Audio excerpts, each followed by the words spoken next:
Hi, I'm Dave Webster and I'm sat here today at the University of Gloucester with Peter Conan from Marlin School in Stroud, and we've been talking about Buddhism in lots of respects.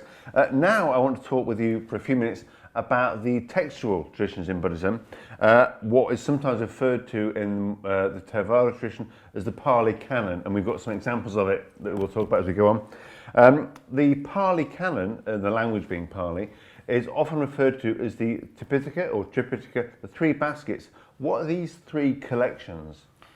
Okay, Matthew Megalopras, to quote him and his great little overview of the text, begins with the Vinaya Pitaka.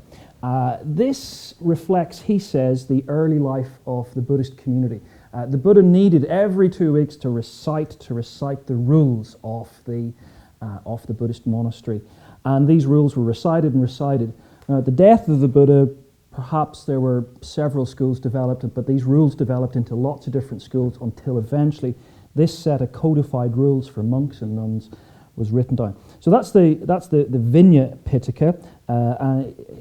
Interesting little quote here. He calls it a quality control system. Apparently there were some monks who didn't behave too well, and so he needed to ensure and give them rules that they would behave well as part of the Buddhist community. So that's the Vinaya Pitaka. I think anybody who's lived with anybody else at all, the students who might have lived together, will realise that actually people need some kind of order, and lots of people living together in that particular way needed. It's a very structured way of life, and it is very rule bound. If people look at the Patimokkha, this full set of these rules, they might be quite interested in finding out some more details about what it would mean to live together in big communities like that in a very ordered, structured and effective way. And perhaps before we go on, we could just think critically about this. There are a lot of rules, but there seem to be a lot of rules that are for women and not so many that are for men. For a religion that's perhaps really interested in desire, that this seems, and sensual, the problem of sensual desire, this seems to have perhaps been, well, some people have accused it of being sexist. What would you say to that, David? Clearly, the early Buddhist communities that developed these rules are dominated by men. Yeah. No question of that. So, and they're dominated in a deeply patriarchal historical period, even more than now. And so there's a deeply patriarchal period where rules are developed by men, largely on presumptions about men and women. And so men are protected from women in that sense. And some of the rules are very strange. Oh, absolutely. And some of them persist today in Buddhist communities, so that a woman giving a donation to a male monk, he has to cover his hands, make sure no physical contact, because she's somehow responsible for his level of desire. And that we find that kind of that thinking in almost all world religions at some stage. And I think this idea that men are incapable or not responsible for the way that women make them respond. So you do find that, and so there's really clear evidence that early Buddhist communities had a negative view of women, and you find that in the rules, and you might find it in the Jataka stories of the Buddha's previous lives as well. So there's numerous points where that comes up. And maybe in a further video we'll look at Absolutely. Problem of sexism in Buddhism. Now moving on, the second of the three baskets, the Sutta Pitaka, is perhaps the better read section. It includes some great bits, the Dhammapada, the great collection of little book of wisdom that probably everybody's got a little copy of on their coffee table. It's got a code for lay people, so ethics, not just for monks and nuns, but for lay people. The Jataka tales, great just so stories for children. And it's got advice, suttas that advice on meditation and mindfulness, and lots more beside. This collection of sermons and of sayings, short, medium, and long, perhaps one of the most difficult aspects we can think about this is the idea of the Buddha, the life of the Buddha. We don't really have a gospel of the Buddha. There's no gospel of the Buddha included in this section. Why is that, David, do you think? Why do we not have a clear account, a chronology, a life of the Buddha there? What seems to dominate the concerns of the Sutta Pitaka is what the Buddha said. Yes. And almost every kind of piece opens with, thus have I heard. Yes. The Blessed One says, yes. And it's recounting normally by Ananda, of something he's heard the Buddha recount, a story. So the words of the Buddha, what the Buddha had to say, is what really matters. Now, to a scholar, what's often interesting, What's that called? The word of the Buddha. the Buddha Vachana, the kind of the kind of words of the Buddha, and these really kind of matter, and it's the kind of message. What's more interesting for a scholar often is the little bit around it, where it says, in this place at this time, the Buddha went and he did this, and then this happened, and often those details are more interesting than all the content.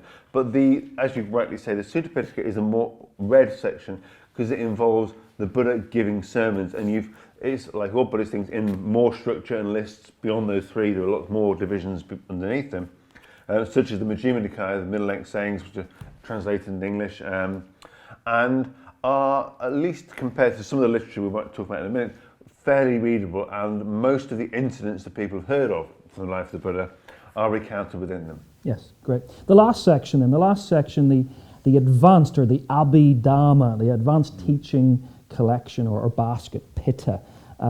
Now, how could we possibly summarize this in a few minutes? It's full of really challenging, really difficult teaching about consciousness, nature of reality, deep questions, but not everybody reads it. Tell us a little bit about what are some of the highlights for you of that particular text, and what are some of the critical questions we can ask about it?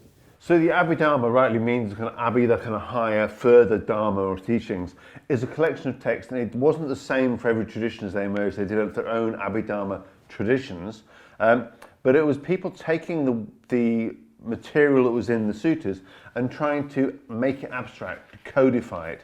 So some Abhidhamma editions have big fold-out. So it is a kind of philosophy of... It's the philosophy, but it's absolutely non-narrative. So it's almost like all the ideas that are here, stripped of all narrative colour, stripped of all context and personal aspects, and made into a very philosophical schema. So it attempts to categorise all the different aspects of consciousness, and then categorise them according to various... There's a sort of psychology of Buddhism. It is, absolutely, and some people have referred to it as being the first consistent, cohesive world psychology. It tries to say, how do people work? And I remember listening to the author of this book, Introduction to Buddhism, Peter Harvey, talk about Abhidhamma when I was a student. And I was saying it's really boring. But he made us read this, it's really boring. And his response was, no, this is a user's manual. A user's manual to a piece of equipment is boring, but it's a user's manual to the mind. Yes. It tells you how to take it apart and put it back together so that it works better and doesn't make you so miserable. And I think that idea that it's a schema where you look at, why am I having so much anger? These are the factors that are causing the arising of anger. This is what can be done about them. So it's very methodical, it's very structured, it can be exceptionally difficult to read, and it's very likely that you find lay Buddhists having anything to do with it. They might be familiar more with the sutta aspects of, or collected tales from the Sutta Pitaka. The Abhidhamma is more of interest to monastic Buddhists, or certain monastic Buddhists, and scholars who love stuff like that, as you can imagine. Yes, great. Now, before we get on to the historical critical questions, the psychology aspect of the Abhidhamma, some have criticised it in saying it leads to people who are perhaps have psychological problems. Is it a good psychology?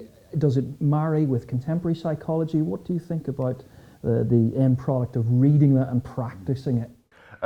Contemporary psychology is quite a diverse church, as it were, and so there are aspects of the Buddhist Abhidhamma vision you find echoed in some aspects, but there are very significant differences.